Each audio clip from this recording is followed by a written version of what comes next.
All right, so thank you for tuning in to Chomping at the Bit. I'm Kyle Edwards, of course. And with this being the weekend, you already know what time it is. It's time for me to go ahead, take a look at Week 9 in the NFL, preview each matchup, give you, I guess, the key that I'm looking for in each matchup, then give you my winner. And we'll just do that for each matchup of the week because, as you know, I make picks on each game based against the spread, and of course give you a little bit of analysis and my thinking behind it. So, I guess before we get started with that, I'm gonna go ahead and say, for those of you who are new, of course, thanks for coming on over and checking me out. Hope you liked the episode, of course, and hopefully you like it so much that you go ahead and subscribe to the podcast, as well as follow me on Twitter at Chompin' Podcast. And yeah, I think that's all you need to know. And of course, the podcast is available wherever you listen to podcasts. So now that we've got that out of the way, it's another decent slate of games.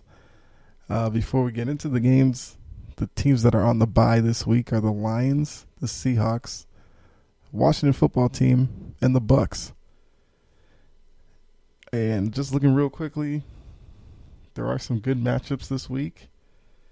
I think it's gonna be a tough week to navigate because some of these I could go either way on, but hey, there's one thing. I am confident in my picks. So let's go ahead and take a look at the first game, which is the Cleveland Browns, the 4-4 Cleveland Browns against the 5-3 Cincinnati Bengals. So in this matchup, what I'm looking for is how do the Browns come out now that the whole situation with Odell Beckham basically been resolved. I mean, he's not going to be released until Monday, but they know at this point that he's not on the team. So now they can move forward without that distraction, or whatever you may call it, sitting over their head. And you'll see early on how they respond to it.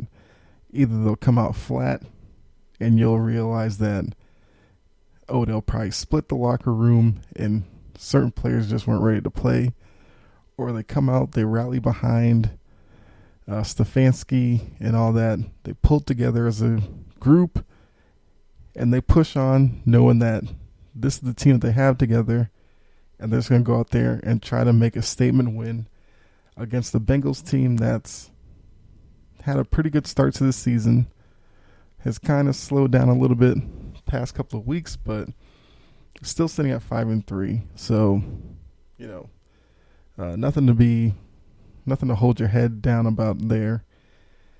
And for the Browns as well, I guess for the Bengals, we're going to see if Burrow and Jamar Chase can lead them to another quality division win.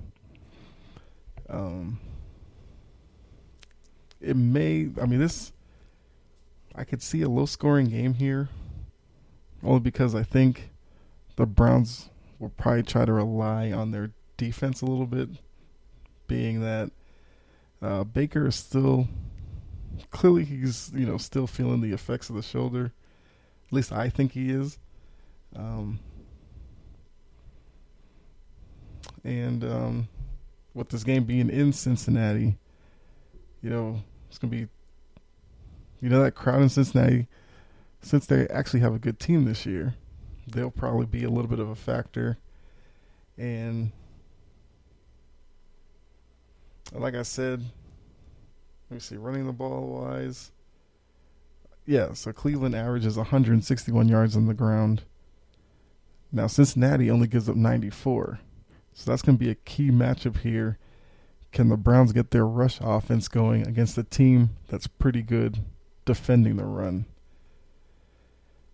And the Bengals, like to throw the ball with 283 a game, and the Browns are decent defending the pass at 239 a game. So which one of these teams will be able to get going with their strength against the strength of the other team on defense? So then with that, the line on this game is 2.5. I'm going to go with the Browns here plus the 2.5. I just think with the Odell situation resolved, I think they're going to play a really good game in this one just to show that, they're not going to let that take down their whole season. And this is a game that Cleveland needs.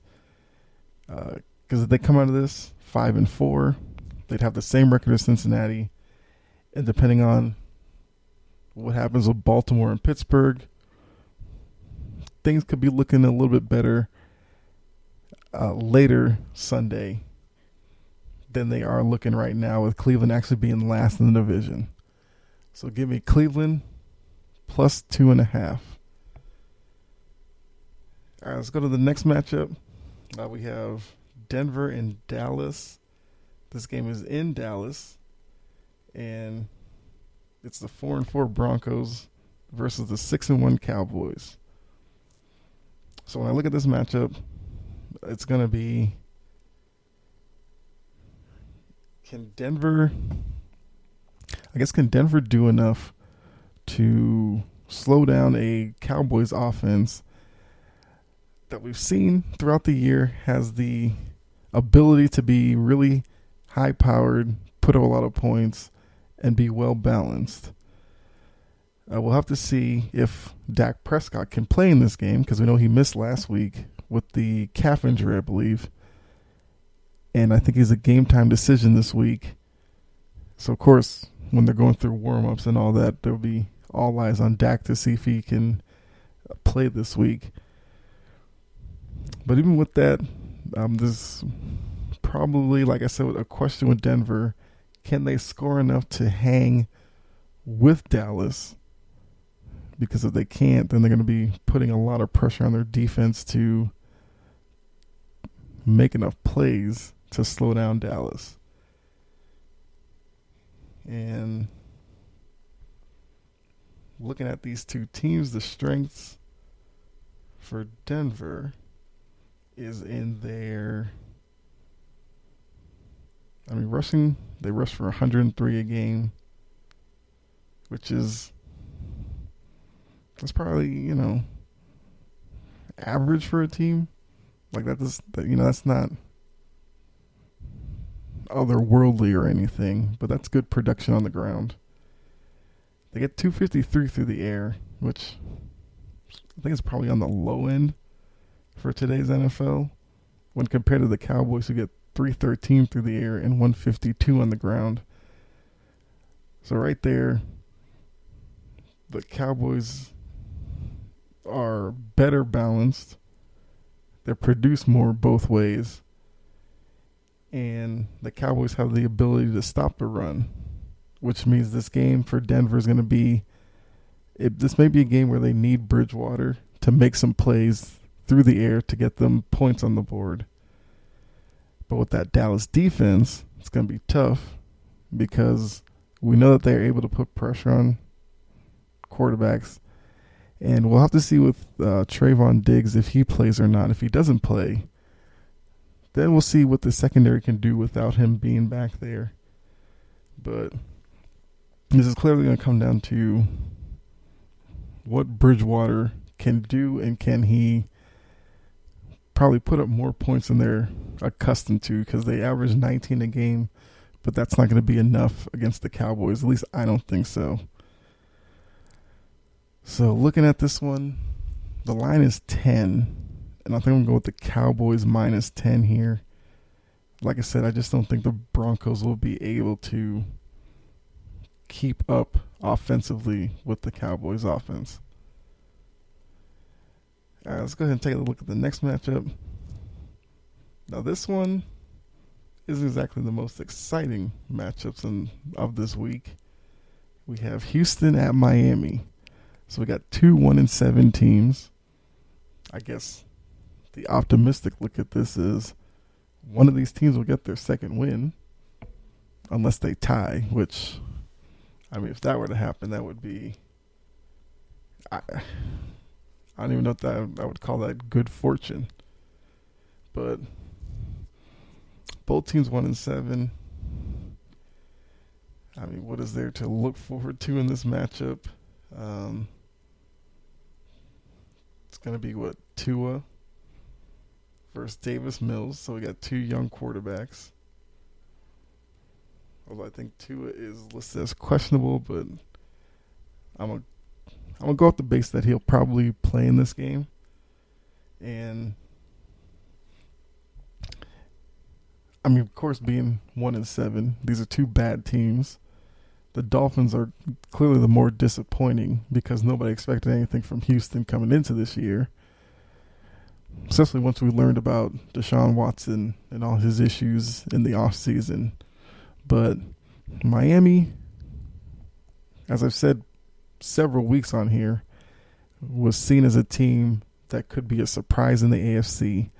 Clearly that's not going to happen this year. And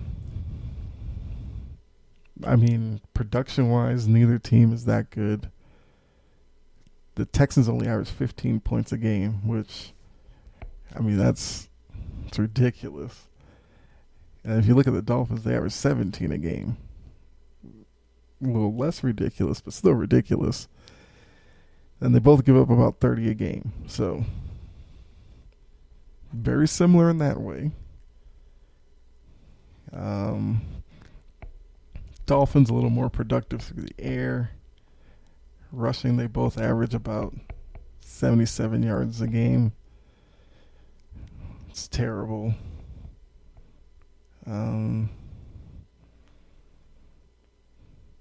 I guess what we need to see in this, can Davis Mills in that offense, I guess, produce through the air? Because the Dolphins give up 303 yards a game. So the way to attack the defense is through the air, but we don't really know much about Davis Mills in that. Is he able to put up passing yards like that while getting points on the board to lead them to a win? And then for Miami, when they have the ball, their best bet is to attack Houston on the ground because they give up almost 150 yards a game on the ground. And with Tua being questionable, but even when he wasn't questionable, Tua's really struggled throwing the ball this year. You would like to take some pressure off of him by establishing a run game, and Houston's a team you can do that against. So looking at this game, the line is 5.5. So I got to pick somebody here. Somebody has got to get their second win. I think I'll go with the Dolphins on this one.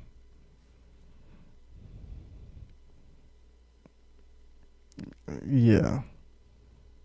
Not really sure about it, but I'll go with the Dolphins to get their second win. It'd be their first one at home. So, yeah, give the Dolphins minus the 5.5.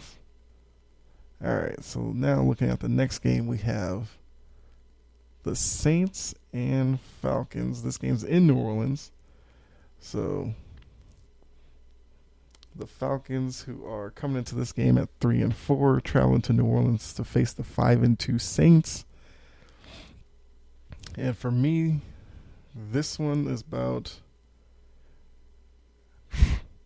we know that the Saints come into this game with a pretty good defense. And we know that the Falcons come into this game with a not-so-good defense. Now, what can be the equalizer in this matchup is the fact that they're not going to go up against Jameis Winston. They're going up against Trevor Siemian. Now, Trevor Siemian did well in relief of Jameis Winston after he got hurt last week, and we know that he tore his ACL, so he's now out pretty sure for the year. And during the week, we had to see if Sean Payton was going to put Simeon back out there as the starter, or would he go to Taysom Hill? And for what Sean Payton said, they're going to go Simeon, but it looks like Taysom Hill will be a part of the game plan. So Atlanta's going to have to game plan for both. Now we'll see how much Taysom Hill is actually sprinkled in under center and shotgun at quarterback, or if it'll just be Simeon at quarterback with Hill on the field with him to kind of create some confusion amongst the Falcons defense, which doesn't take a lot because the Falcons defense is what it is at this point. And it's kind of been an issue for them for years now, but more so this year, the Falcons' rush defense is a little suspect. And the Saints average about 125 on the ground.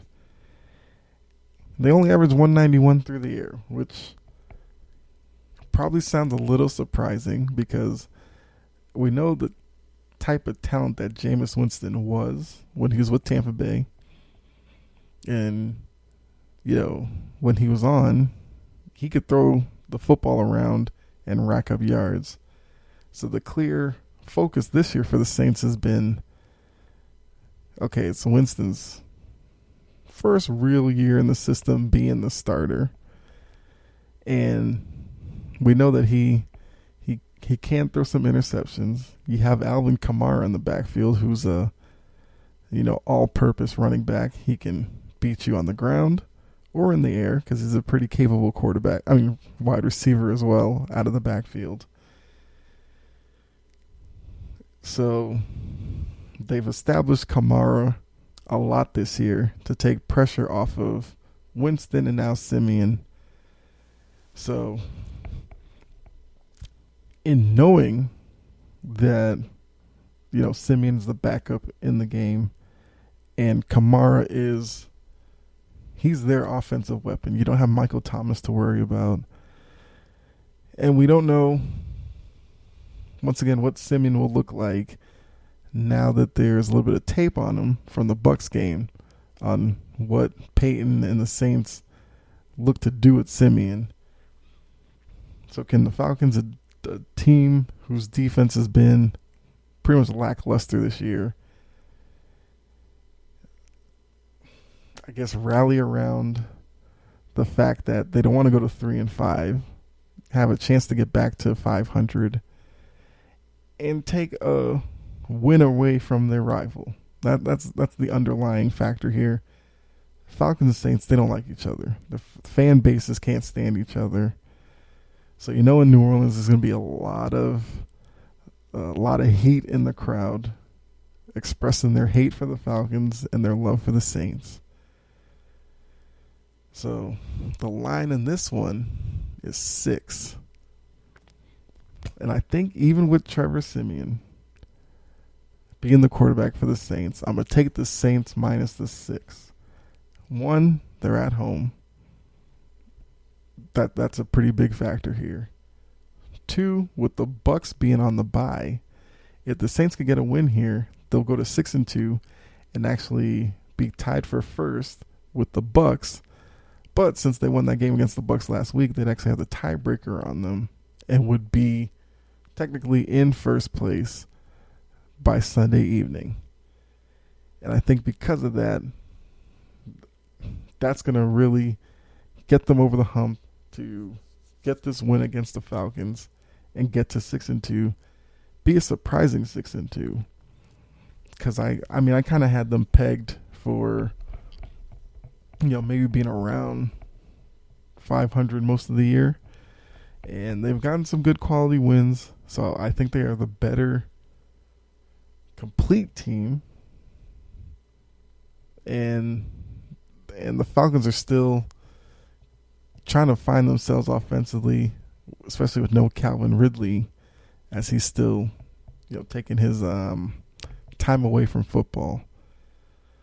So we'll see what the Falcons' offensive plan is in and trying to get Kyle Pitts open to get the ball to him, since he's the most talented receiving option that they have right now. So just see what kind of, not necessarily trickery, but changes that they've made to the offensive game plan to try to get through against the Saints defense. So once again, Saints minus the 6. That's what I'm going with. All right, take a look at the next game. We have Raiders, Giants. Raiders are going to New York to face the Giants. And Raiders come into this matchup at, 5-2. The Giants are 2-6. Okay, so what are we looking for in this one?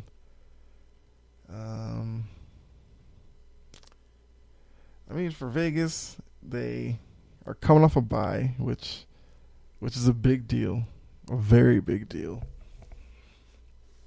And coming out of the bye, they don't report any injuries, so they're all pretty healthy. The Giants still don't have Sterling Shepard, but they got some pieces back offensively last week in the receiving group, so they're not as shorthanded there as they were last week. Coming into this game, these are two teams that look to rely on their passing game to get the offense moving downfield. Even though with no Saquon Barkley for the Giants, I believe he's questionable, or he's a game time decision maybe.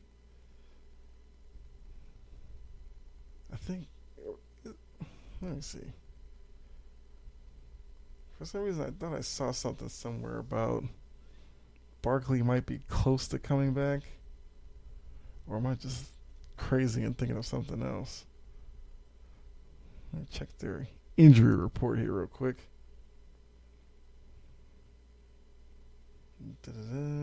He's out. Okay. That's right. I know that. Okay, I remember what I saw. He still had the ankle injury. I don't know why I thought he was coming back. But I think he was in COVID protocols. For some reason, I thought that just meant he just had to pass protocols before he could come back and play. But he's out, so forget that. But, so looking at it, even though Josh Jacobs is a better running back than anything the Giants have, he's kind of struggled this year. But he's also dealt with injury for a few weeks, but then he's not listed on the injury report, so I guess he's good to go. And maybe this is a game where he gets reestablished within the Raiders offense. Because I know, Derek Carr is averaging 324 through the air. But I think I would like to see the Raiders get Jacobs going on the ground a little more to take pressure off of Carr in the passing game. Giants give it 123 on the ground, so you can do it against them. And if the Giants had Saquon Barkley, this would be a good matchup for him, with the Raiders giving up 131 on the ground. So I think in this one, the Raiders are just the better team. They just are across the board. So I'm going to go with the Raiders minus the 3 against the Giants. So look for the Raiders coming out of their bye to go to 6-2. And, look to get ahead in the AFC West. And for the Giants, I think it's going to be a struggle because we've seen the issues with the Giants. David Jones is their leading rusher, while, of course, being the starting quarterback. So there's a lot of pressure on Jones offensively, and I just don't see without Barkley them really putting anybody in the backfield who can consistently give him some help back there. So Raiders minus the 3. All right, so next matchup we have the Patriots and the Panthers. And New England is traveling down to Carolina for this matchup. The Patriots and the Panthers both come into this game at 4-4, both coming off wins. Patriots got a big win against the Chargers, and the Panthers over the Falcons. So looking at this matchup, there's a couple of questions for the Panthers. One, will Sam Darnold play in this one? If you remember the game last week, he took a big hit on a scramble down by in their red zone, and he had to leave the game because concussion protocol and all that. So we'll see what kind of effects he's dealing with. We probably won't learn anything about Darnold until maybe around kickoff, because he's listed as questionable. We'll just see if he's going to play. And McCaffrey, who I think came off the injured list, but there's no guarantee that he plays in this one. And then for New England, can Mac Jones continue his development and continue to make plays through the air, usually making the smart decision, pushing the ball downfield a little bit, even though some analysts out there and stuff say he doesn't really do that. But we know he does. And for the Panthers, their defense is pretty good, so it might be a struggle for Mac Jones, at least earlier on in this game. He may need to take a couple of series or so to figure out what they're trying to do to him. And I mean, the Panthers give up a 106 on the ground. We'll see if Damian Harris is able to find some space in that defensive line and linebacking group, get some yards in the ground, and make the game a little easier for Mac Jones. And then Patriots defensively, they probably scouted Sam Darnold, how to play against him. And then if Darnold can't go, it's going to be, was it PJ Walker? Or is it KJ Walker?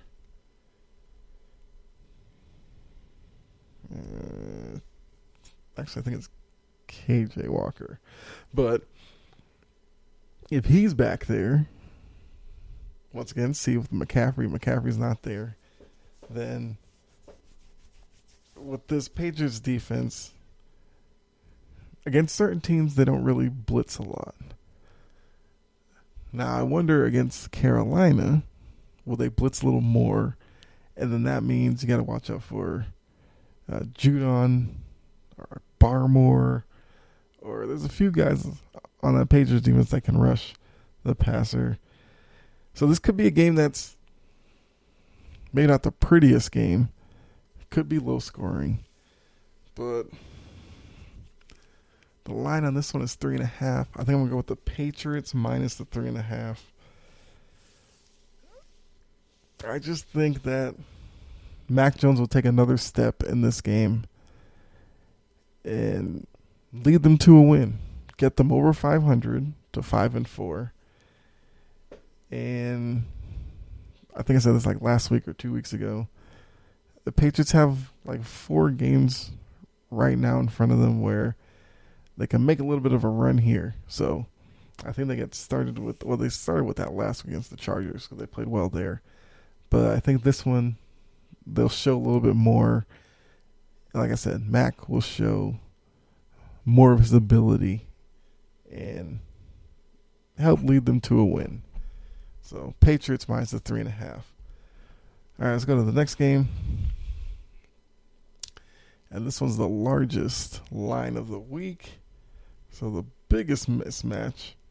Got Buffalo going to Jacksonville. Buffalo comes in at 5-2. Jacksonville is 1-6. All right. What are we looking for here?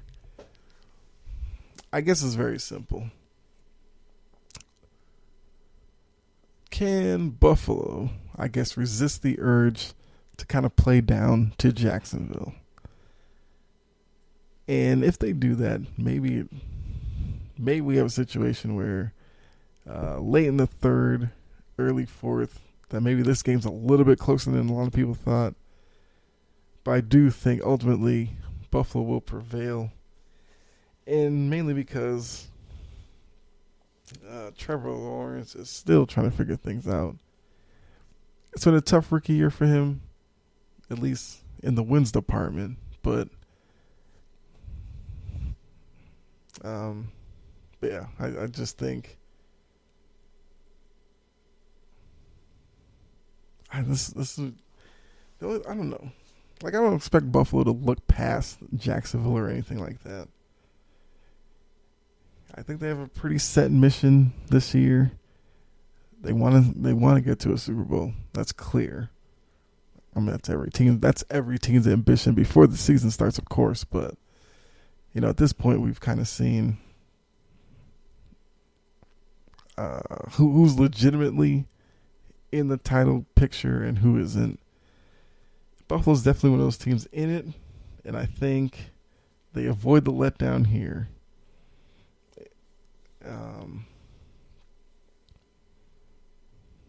I mean, 14.5 is a big margin. Trevor Lawrence in that offense has struggled a lot. I'm going to go with Buffalo, minus the 14.5. Like I said, big number. Even, before taking in the 14.5, that might be tricky. Because this is a game that if they were to win by 2 touchdowns, 14, they wouldn't cover. But they win by 14, they probably handled Jacksonville pretty well. So I'm going to take the chance on this one. I'm going to go Buffalo minus the 14.5. Yeah. That's what I'm going to stick with. All right. Let's go to the next one. So we got Minnesota.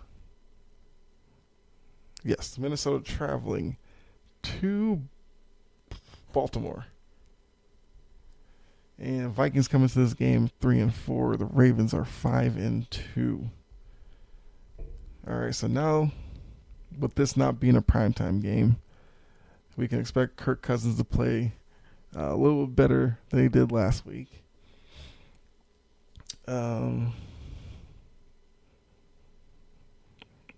I mean, Vikings have Kirk Cousins, yes. But the most important guy is Dalvin Cook. If he can get something going on the ground here, that would definitely help Minnesota. Problem is Baltimore only gives up 86 on the ground. They do give up 312 through the air. So the key, of course, is Cousins again. Can Cousins make smart decisions? Better ball security.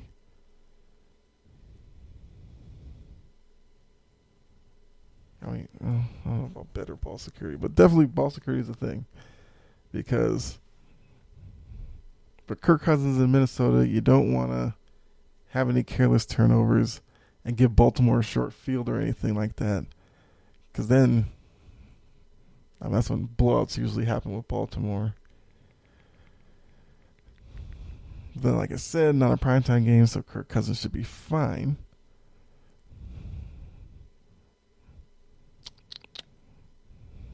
I'm not 312 from Baltimore through the air that they give up. Can Kirk Cousins take advantage of that? I don't know. That's the hang up here. Because Baltimore, you know what you're getting.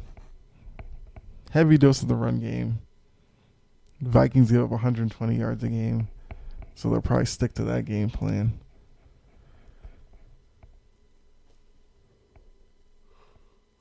Let's see what the line is. 6 on this one. I'm going to go Baltimore minus the 6. I think because the Vikings' rush defense isn't that great, could see a big game from Lamar on the ground. But I think there's going to be a few opportunities where Lamar can maybe get some play action off of it. Yeah, off the running game and make some plays through the air. Vikings give 269 through the air. It's not bad at all. But do they sell out against the run? Force Lamar to try to beat them and see if he's able to do it or not. That's probably the best way for them to go about this. But yeah, give me Baltimore minus the 6. I just think they're more talented. But I would not be surprised if it went the other way and the Vikings get the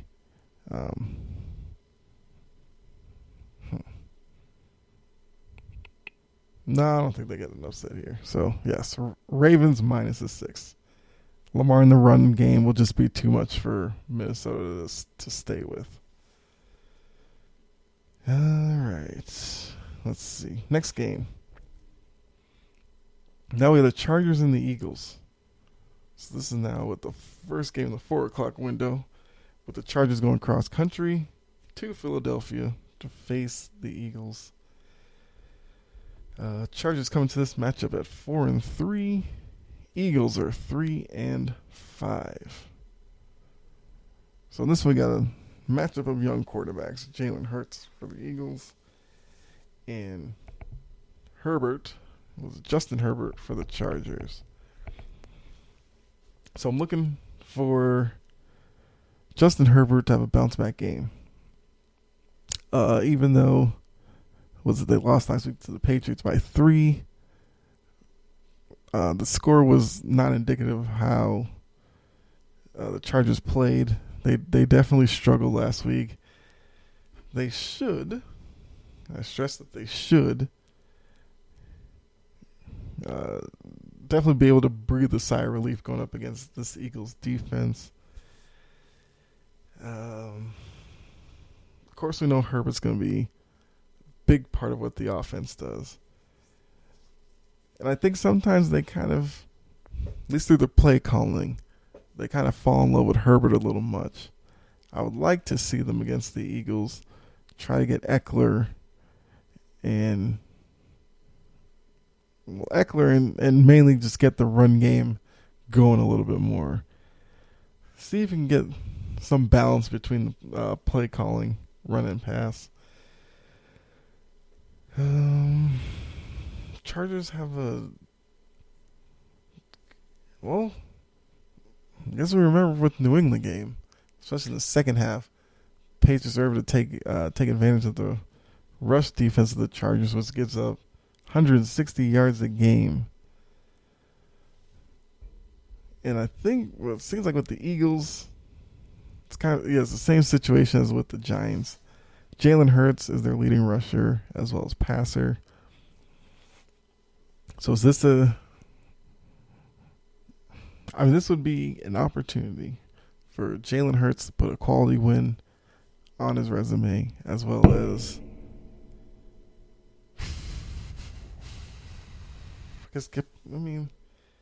able to get the win, get to 4-5.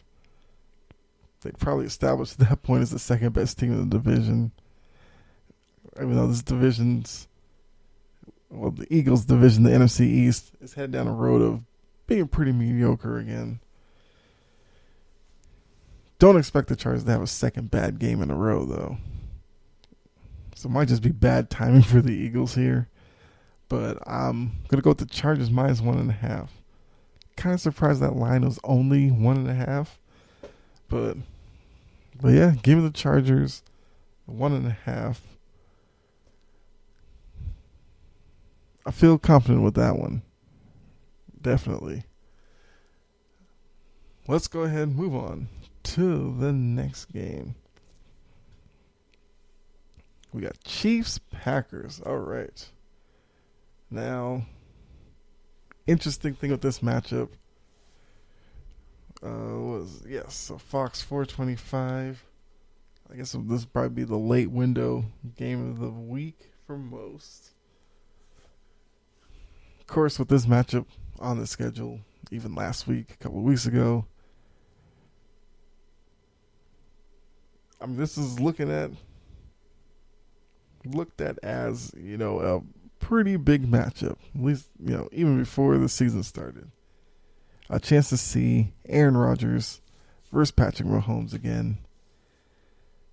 But if you don't remember from it was middle of the week, Aaron Rodgers tested positive for COVID. He's now out. So we're gonna get a look at Jordan Love. Some of you probably have forgotten that Jordan Love was sitting there in Green Bay behind Aaron Rodgers. So we'll get a first look at him, really, and see, can they catch lightning in a bottle here? Have Jordan Love show up, play out of his mind, and get an upset win. Yeah, an upset win over the Chiefs with no Aaron Rodgers.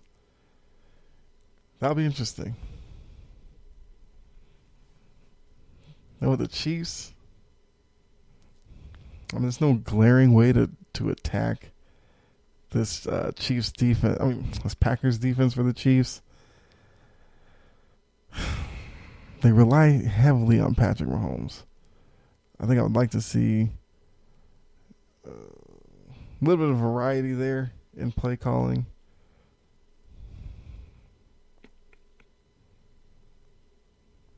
And again, I don't know. The Chiefs truly trust any of their running backs to will make a sound decision and because part of me is like, I think this should be an easy one to pick. No Aaron Rodgers. Jordan Love. Last time we saw Jordan Love in the game, I think he struggled a little bit passing the ball. So I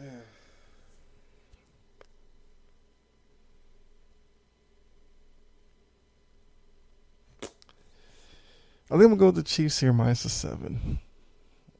Ultimately, I don't think the Packers will overcome the absence of Aaron Rodgers. This is a game the Chiefs should win. If they don't, there could be full-blown panic in Kansas City. I guess it's a little unfortunate we're not going to see Rodgers versus Mahomes. But hey, maybe Love versus Mahomes can hold up. I don't think so, but once again, we'll see. So go ahead and give me the Chiefs minus the 7.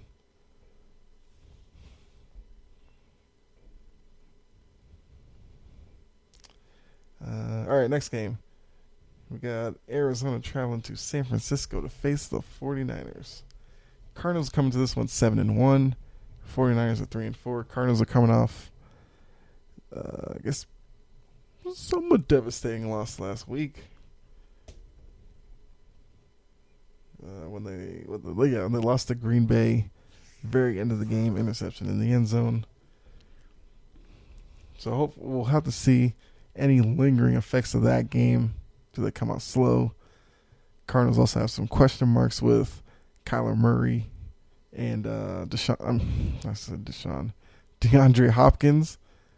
I think both dealing with injuries right now to see whether both can play. If only one gets a chance to come back from injury into this game, we'll have to see. 49ers seem like they're starting to get some guys back.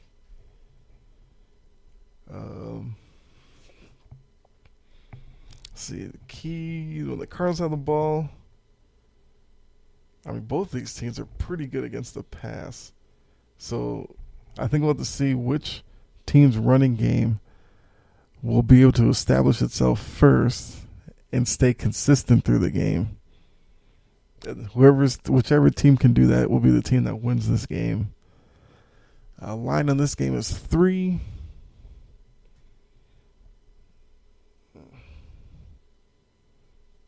So I think because, for me, I believe Kyler Murray plays.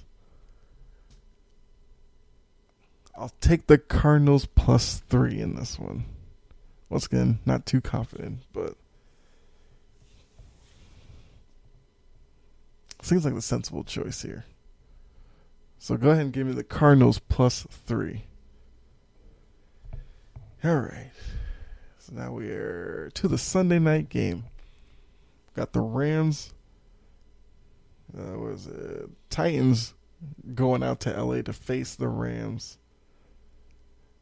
So we have the Titans coming at 6-2, Rams coming at 7-1. Two pretty good teams. Interesting aspect will be, how did the Titans look in their very first game without Derrick Henry? I mean, they did sign Peterson in the week. I haven't seen anything yet about... I don't know if Adrian Peterson, will he be active in this game? I don't know. We'll have to see. I kind of assume he is, but like I said, I've seen stranger, so.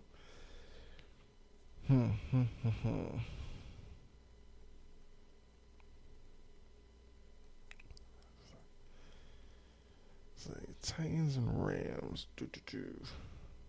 All right. So looking at this, the Rams, we know, like to throw the ball. That's a given. When you have Cooper Kupp, Robert Woods, Tyler Higbee, pretty good receiving group. Matt Stafford, we know, likes to throw the ball. So that's the first thing. Can the Titans slow down the Rams' pass offense? And then the other way, once again, without Derrick Henry, that's a lot of production in the run game that's now not going to be there. Just get Adrian Peterson off the street. I doubt he's going to be full-blown to go in this one. So this is going to be a game where Tannehill's going to have to step up for the Titans in order to get a win against the Rams here, especially out in LA on a Sunday night. That's tough.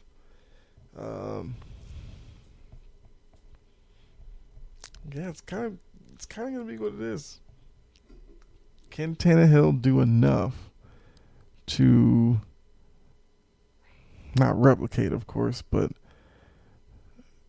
to close the gap in production between the pass game and the heavy reliance on Derrick Henry in the run game now that he's out? I think I have more faith in Stafford and Kupp and Woods than I do in the Titans in their first game. Without Derrick Henry, I think A.J. Brown's questionable.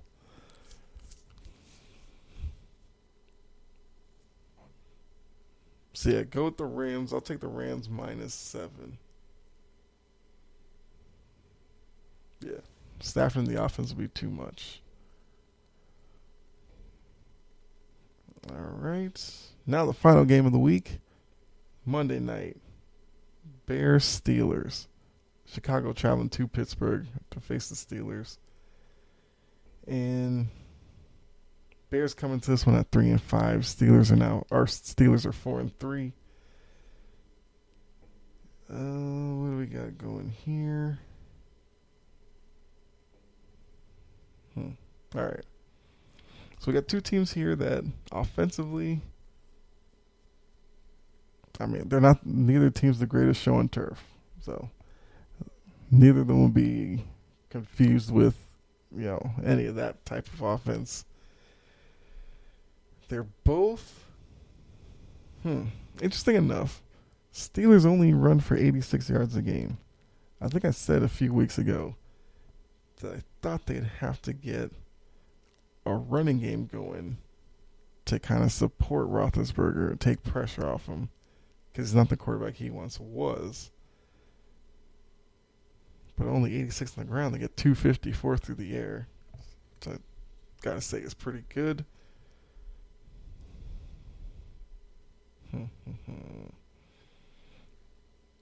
The Bears do give up 125 on the ground. Could this be a breakout game for Najee Harris, maybe? Possibly. I think if Pittsburgh is able to commit to Najee Harris in the running game, I think there's yards to be had against this Bears defense. And then for the Bears offensively, can Justin Fields kind of stop the bleeding here? They've lost 3 straight. They played 2 quality opponents in Green Bay and Tampa Bay. Lost both of those. They had a game against the Niners last week, where I guess if the I think it's a game that the Bears probably think they could have had. At least early on, they looked like they might have been in position for that, but yeah, they didn't close that game well. The Bears run for 136 a game. Steelers only give up 106.